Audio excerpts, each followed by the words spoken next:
Proverbs chapter 4.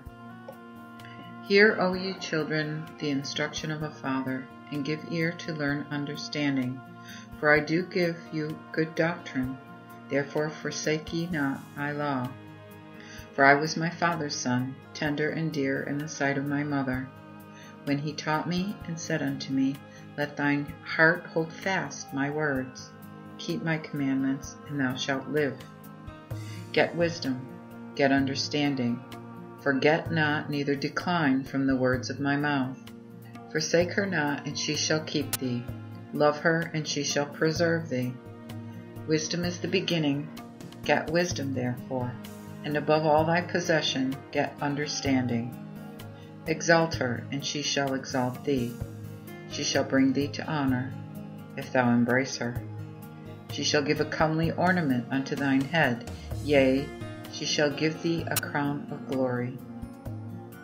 Hear, my son, and receive my words, and the years of thy life shall be many. I have taught thee in the way of wisdom, and led thee in the paths of righteousness.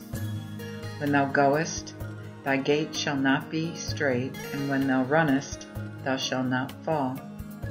Take hold of instruction, and leave not. Keep her, for she is thy life.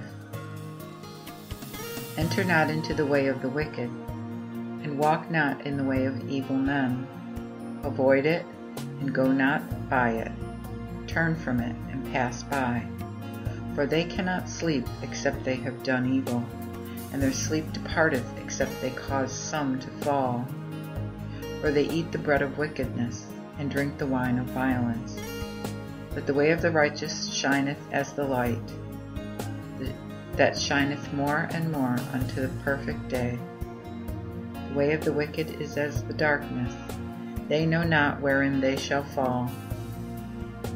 My son, hearken unto my words, incline thine ear unto my sayings. Let them not depart from thine eyes, but keep them in the midst of thine heart. For they are life unto those that find them, and health unto all their flesh. Keep thine heart with all diligence, for thereout cometh life. Put away from thee a froward mouth, and put wicked lips far from thee. Let thine eyes behold the right, and let thine eyelids direct thy way before thee. Ponder the path of thy feet, and let all thy ways be ordered aright. Turn not to the right hand, nor to the left, but remove thy foot from evil. Proverbs chapter 5. My son, hearken unto my wisdom, and incline thine ear unto my knowledge, that thou mayest regard counsel, and thy lips observe knowledge. For the lips of a strange woman drop as an honeycomb, and her mouth is more soft than oil. But the end of her is bitter as wormwood, and sharp as a two-edged sword. Her feet go down to death, and her steps take hold on hell. She weigheth not the way of life, her paths are movable. Thou canst not know them. Hear ye me now, therefore, O children, and depart not from the words of my mouth. Keep thy way far from her. Come not near the door of her house, lest thou give thine honor unto others, and thy years to the cruel. Lest the stranger should be filled with thy strength, and thy labors be in the house of a stranger. And thou mourn at the end, when thou hast consumed thy flesh and thy body.